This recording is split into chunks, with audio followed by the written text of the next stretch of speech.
राजभवन में शनिवार को उत्तराखंड स्थापना दिवस के साथ ही अन्य राज्यों और केंद्र शासित प्रदेशों का स्थापना दिवस भी मनाया गया।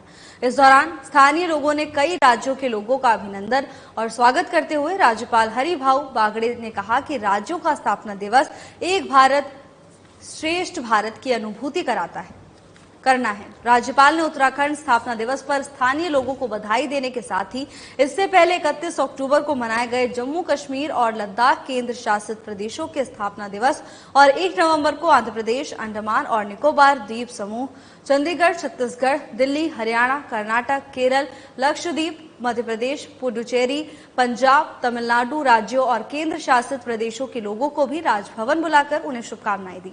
राज्यपाल ने कहा कि राज्यों का स्थापना दिवस अनेकता में एकता की हमारी परंपरा और संस्कृति की पहचान है। उन्होंने इस दौरान राजभवन में राज्यों के स्थानीय लोगों से संवाद कर राजस्थान में निवास के उनके अनुभवों के बारे में जाना।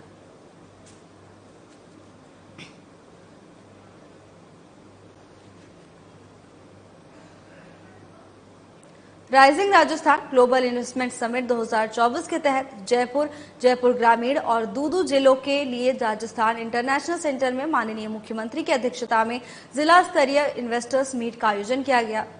इस कार्यक्रम में 45,000 करोड़ रुपए से अधिक के 263 निवेश प्रस्तावों पर हस्ताक्षर किए गए, जिससे राजस्थान में 2 लाख से अधिक रोजगार के अवसर पैदा होने की उम्मीद है।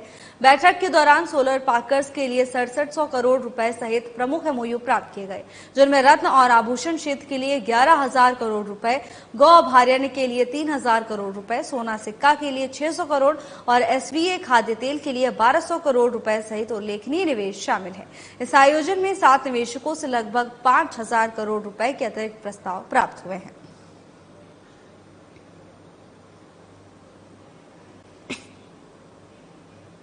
राजस्थान के सीएम भजनलाल शर्मा और बीजेपी प्रदेश अध्यक्ष मदन राठौड़ ने झुंझुनू में राजेंद्र भांबू और खींवसर विधानसभा क्षेत्र में रेवंत राम डांगा के समर्थन में जनसभा की। इस दौरान कांग्रेस और कांग्रेसी नेताओं के साथ आरएलपी नेता पर भी कड़ा प्रहार किया। बीजेपी प्रदेश अध्यक्ष मदन राठौड़ ने कांग्रेस पर हमला बोलते हुए कहा कि झुंझुनू में कांग्रेसी नेताओं ने राजस्थानी कहावत अंधा बाटे रेवड़ी फिर अपने को दे को चरितार्थ कर दिया। इन्हें झुंझुनू में कोई दूसरा नेता नजर नहीं आ रहा। उन्होंने कहा कि कांग्रेस पार्टी भ्रष्टाचार की जननी है। इनके शीर्ष नेतृत्व से लेकर प्रदेश स्तरीय नेताओं के खिलाफ मुकदमे चल रहे हैं। अधिकांश कांग्रेसी नेता और उनके परिवार वाले जमानत पर आकर राजनीति कर रहे हैं। इसी के साथ सीएम भजनलाल शर्मा ने कहा कि कांग्रेस पार्टी के 70 सालों में पत्थर लगाकर शिलान्यास करने का काम किया है। झूठ और लूट वाली इस कांग्रेस पार्टी ने मुल्क के मालिक को भिखारी बना दिया और जो भिखारी थे वो आबाद हो गए। लेकिन अब जनता जागरूक हो गई है, पहचानती है कि कौन इनका भला कर सकता है और कौन अपने परिवार का भला करेगा।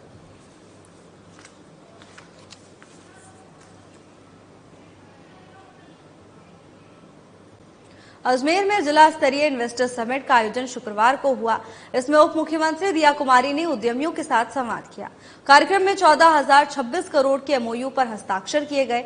दिया कुमारी ने कहा कि राज्य स्तरीय rising Rajasthan global investment summit 2024 के अंतर्गत जिला स्तरीय इन्वेस्टर्स मीट अजमेर का आयोजन हुआ।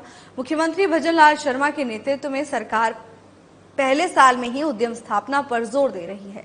बड़ी संख्या में एमओयू किए जा रहे हैं। इस निवेश से राज्य में रोजगार को बढ़ावा मिलेगा। तो वहीं उप मुख्यमंत्री ने कहा कि वर्तमान में किए गए एमओयू कुछ ही समय में धरातल पर दिखने लगेंगे। इसके वास्तविक परिणाम अगले 4 सालों में सबके सामने होंगे।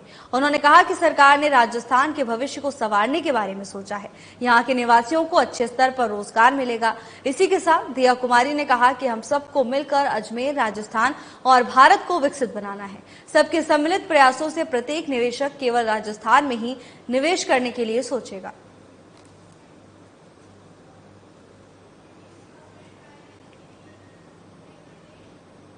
राजस्थान के विधानसभा अध्यक्ष वासुदेव देवनानी ने शुक्रवार को ऑस्ट्रेलिया के कैनबेरा में स्थित ऑस्ट्रेलियन पार्लियामेंट में विपक्षी दल के प्रमुख सांसद और पूर्व मंत्री एलेक्स हॉक से शिष्टाचार भेंट की। देवनानी और हॉक ने भारत और ऑस्ट्रेलिया की संसदीय प्रणाली के विकास में संसदीय पद्धति और प्रक्रियाओं की भूमिका, लोकतांत्रिक प्रणाली, शिक्षा, पर्यटन समेत विभिन्न क्षेत्रों में निवेश की संभावनाओं पर विचार विमर्श किया। देवनानी ने कहा कि प्रधानमंत्री नरेंद्र मोदी के नेतृत्व में भारत में शिक्षा और रोजगार के के अवसरों में उत्तरोत्तर प्रगति हो रही है। उन्होंने कहा कि राजस्थान में राइजिंग राजस्थान ग्लोबल समिट 2024 का आयोजन किया जा रहा है। इस समिट से राजस्थान में निवेश के साथ साथ राज्य में समावेशी विकास, सांस्कृतिक विरासत सहित विकास के विभिन्न स्तंभों को बढ़ावा मिलेगा। तो वहीं देवनानी ने ऑस्ट्रेलिया में हॉक और अन्य सांसदगढ़ से दोनों देशों में उद्योगों को विस्तार देने में वर्तमान चुनौतियों पर और भविष्य के अवसरों की संभावनाओं पर चर्चा की।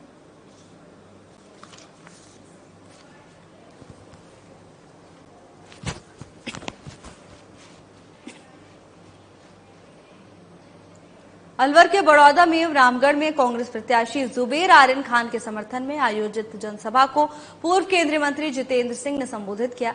इस दौरान जितेंद्र सिंह ने बीजेपी पर निशाना साधते हुए कहा कि चुनाव में भारतीय जनता पार्टी के नुमाइंदे जहर उगलते हैं।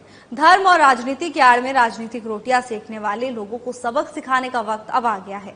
वहीं उन्होंने कहा कि दिवंगत रामगढ़ विधायक जुबेर खान ने रामगढ़ विधानसभा क्षेत्र के विकास के लिए अपने खून का एक एक कतरा बहा दिया। इसीलिए उन्हें सच्ची श्रद्धांजलि के रूप में हमें कांग्रेस पार्टी के प्रत्याशी भाई आर्यन खान को जिताकर विधानसभा भेजना है। उन्होंने कहा कि भारतीय जनता पार्टी की 1 साल की सरकार का असली रंग अब जनता के सामने आ गया है। उन्होंने रामगढ़ विधानसभा क्षेत्र की जनता से आह्वान करते हुए कहा कि उनके इस अहंकार में नकेल डालने का काम आगामी 13 नवंबर को हम सभी को मिलकर करना है। जो आदमी भरतपुर से ज्यादा दिल्ली दरबार में हाजिरी लगाता हो, यह हेलीकॉप्टर पायलट आते ही दिल्ली की तरफ मुंह करके खड़ो करें।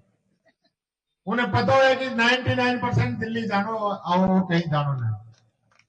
पर्ची आए नहीं, मुख्यमंत्री आगे चले नहीं। चलो एक बात बताया, रामगढ़ में आयो फरवरी के अंदर और यहां बड़ो बड़ो साफो बंधवायो। मेरे साफो बांधो, मैंने क्या होगो भाई, भागीरथ बन गो, गंगा ले आयो, यहां पे चंबल को पानी आ गो। बंधुआ को और लोकसभा का चुनाव में वोट मांग के चला गया। अब आ गई नवंबर, पानी की कोई बूंद आई के, कोई पाइप रिश्ता देख लिया हूं कहीं। हमने तो और भी बात छोड़ो, हमने कहा वो एमओयू तो दिखा दे धनी, तो फिर समझौता करे मध्य प्रदेश से, वो तो बता दे कितना पानी आएगा। लोग जो कह रहा है उससे ज्यादा आएगा, तो मैंने कहा तो ये तो बता दे कितना आएगा। आज एक मुख्यमंत्री की ये हैसियत नहीं कि वो एमओयू दिखा दे जिसमें ये बता दे कि रामगढ़ के अंदर कितना पानी आएगा। मैं चैलेंज करता हूं इन लोगों का, अगर इनमें हिम्मत है तो बता के दिखा दे कि रामगढ़ में कितना पानी लेकर है। इनको चैलेंज करता हूं। किस तरह का यह चुनाव होता था, मैं जानता हूं कि रामगढ़ का चुनाव किस तरह होता था। किस तरह के भाषण के अंदर जहर उगलते थे भारतीय जनता पार्टी के लोग, लेकिन चुनाव जीतने के बाद वही लोग जाते थे जुबेर जी के पास कि हमारा एक छोटा सा काम है, हमारा छोटा सा रोड बनवा दो, हमारा एक हैंडपंप लगवा दो। और ऐसा नेता था जिसने एक नया आयाम कायम किया था, पूरे जिले में नहीं पूरे प्रदेश के अंदर। जुबेर जी के साथ बहुत लंबा काम करने का मुझे काम करा। हमने उत्तराखंड में, हिमाचल प्रदेश के अंदर, मध्य प्रदेश के अंदर, तमिलनाडु के अंदर, आसाम के अंदर, अलग अलग प्रदेशों में काम किया। और आज भी लोग मुझे फोन कर, जब उनका देहांत हुआ तो मुझे अभी भी फोन कर करके लोग कहते हैं कि देखो जुबेर खान जी इतने बड़े अच्छे व्यक्ति थे।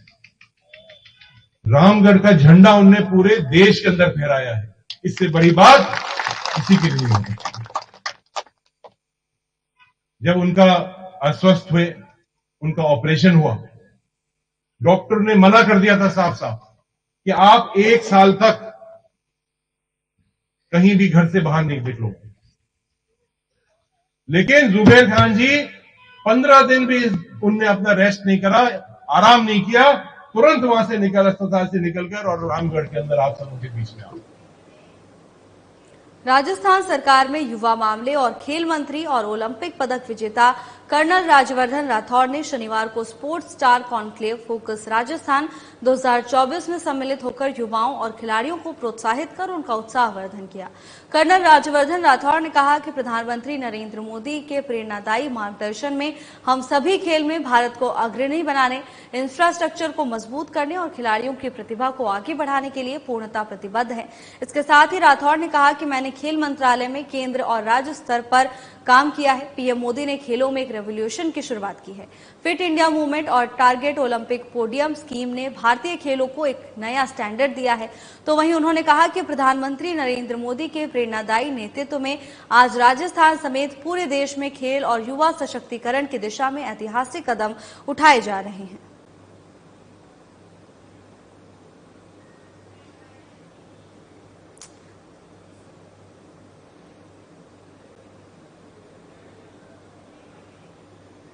कृषि और उद्यानिकी के शासन सचिव और भीलवाड़ा जिला प्रभारी सचिव राजन विशाल ने भीलवाड़ा को 2 दिवसीय दौरा कर किसान हितैषी योजनाओं का धरातल पर निरीक्षण कर क्रियान्वित का जायजा लिया और क्रियान्विति की गति बढ़ाने के निर्देश दिए।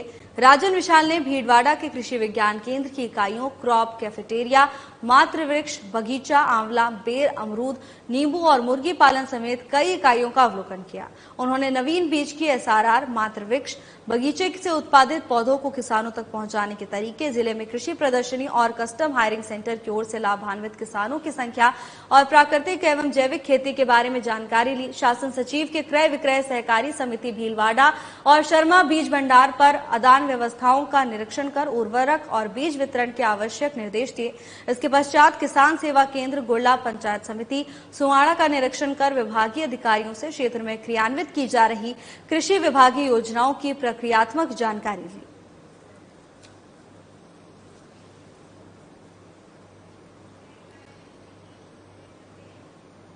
मुख्यमंत्री भजन लाल शर्मा की पहल और चिकित्सा मंत्री के निर्देशन में प्रदेश में स्वास्थ्य सेवाओं के सुदृढ़ीकरण की दिशा में प्रतिबद्धता के साथ कदम उठाए जा रहे हैं।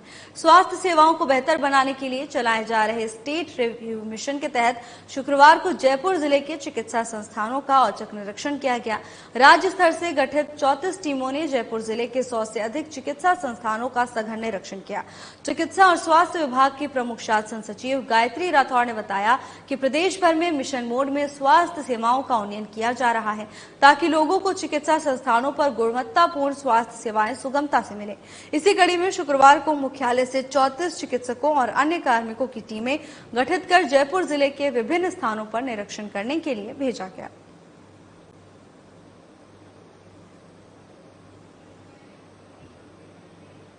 बीकानेर में जिला स्तरीय राइजिंग राजस्थान इन्वेस्टमेंट समिट का आयोजन 13 नवंबर को होटल लक्ष्मी निवास में किया जाएगा। इस दौरान 115 इकाइयों की ओर से 30,519 करोड़ 88 लाख रुपए के MOU किए जाएंगे। इनमें 14,032 लोगों को प्रत्यक्ष और 4,839 लोगों को अप्रत्यक्ष रूप से रोजगार के अवसर मिलेंगे। जिला कलेक्टर नम्रता वृष्णनी ने शनिवार को प्रेस कॉन्फ्रेंस में इससे जुड़ी तैयारियों की जानकारी दी। उन्होंने बताया कि बीकानेर में सोलर वुलन, सेरेमिक, पर्यटन और खाद्य आधारित उत्पादों के क्षेत्र में भरपूर संभावनाएं हैं। सोलर के लिए पर्याप्त भूमि होने और एशिया की सबसे बड़ी ऊन मंडी बीकानेर में होने के कारण नए निवेशकों को काफी प्रोत्साहन मिल रहा है। उन्होंने बताया कि जिला स्तरीय इन्वेस्टमेंट समिट में जिले में निवेश के लिए इच्छुक उद्यमियों के लिए ऑनलाइन MOU की व्यवस्था राज निवेश पोर्टल पर की गई है।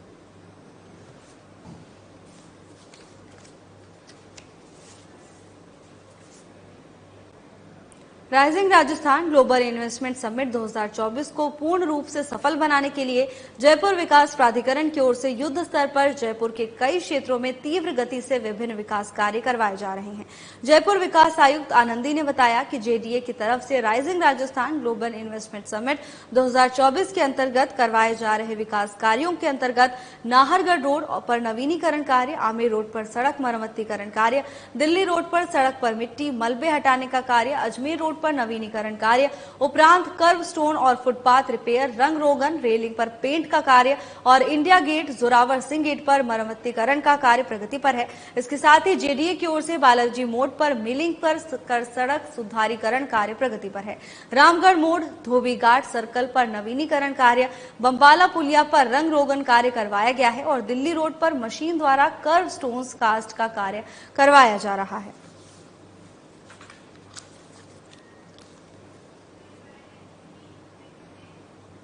राष्ट्रीय आयुर्वेद संस्थान की तरफ से MNIT जयपुर के मध्य आधुनिक तकनीक के साथ आयुर्वेद के क्षेत्र में काम करने के लिए MOU पर हस्ताक्षर किया गया। बता दें कि देश के जाने माने चिकित्सकों ने राष्ट्रीय सेमिनार में भाग लिया। जोरावर सिंह गेट स्थित राष्ट्रीय आयुर्वेद संस्थान मानद विश्वविद्यालय में चौथे स्थापना दिवस के अवसर पर आयुर्वेद और मानसिक स्वास्थ्य विषय पर 1 दिवसीय राष्ट्रीय सेमिनार का आयोजन किया। मानसिक स्वास्थ्य पर आयोजित राष्ट्रीय सेमिनार उद्घाटन सत्र का शुभारंभ मुख्य अतिथि MNIT जयपुर के डायरेक्टर प्रोफेसर नारायण प्रसाद पाढ़ी, राष्ट्रीय आयुर्वेद संस्थान के कुलपति professor Sanjeev Sharma, doctor Shiv Gautam, doctor Suhas Kumar Shetty ने किया। राष्ट्रीय आयुर्वेद संस्थान के कुलपति और राष्ट्रीय सेमिनार के चेयरपर्सन प्रोफेसर संजीव शर्मा ने जानकारी देते हुए बताया कि राष्ट्रीय आयुर्वेद संस्थान मानद विश्वविद्यालय आज अपना चौथा स्थापना दिवस मना रहा है।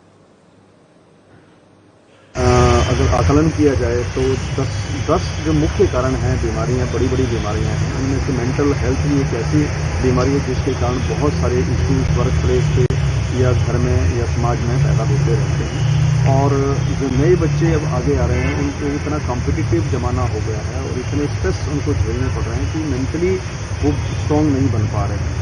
तो इसीलिए इस बात को ध्यान में रखते हुए हमने मेंटल हेल्थ के लिए सेमिनार आयोजित किया कि किस तरह से आयुर्वेद के माध्यम से हम जो मेंटल हेल्थ है उसको मेंटेन करें और मेंटल जो डिसऑर्डर्स हैं उनको किस तरह से हम उनसे निजात पा सकते हैं, ताकि हम प्रत्येक व्यक्ति पे ये फोकस करें और प्रत्येक व्यक्ति अपने लिए, अपने परिवार के लिए और अपने समाज के लिए और राष्ट्र के लिए कंट्रीब्यूट करे पॉजिटिवली, क्योंकि मेंटली हेल्थी होगा व्यक्ति तभी वो कंट्रीब्यूट कर पाएगा।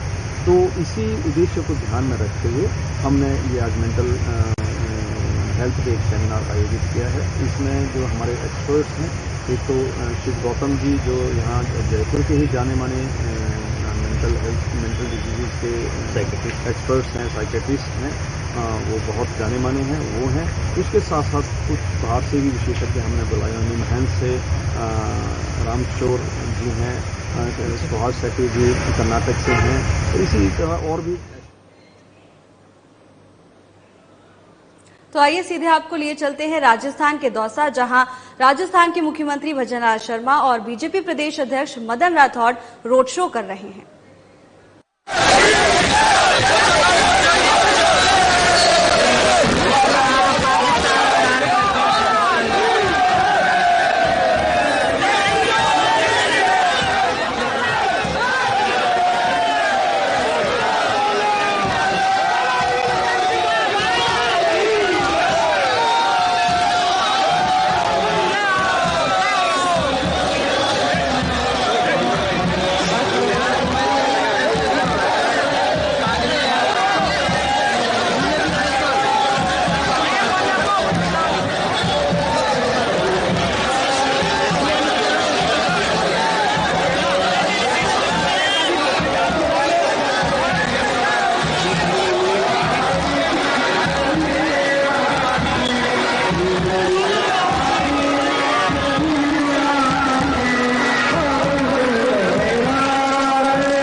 दौसा में रोड शो का आयोजन किया गया था, जिसमें मुख्यमंत्री भजनलाल शर्मा और बीजेपी प्रदेश अध्यक्ष मदन राठौड़ मौजूद रहे। इस दौरान लोगों का जनसैलाब उमड़ पड़ा। फिलहाल के बुलेटिन में बस इतना ही। जल्द हाजिर होंगे नई अपडेट्स के साथ। नमस्कार।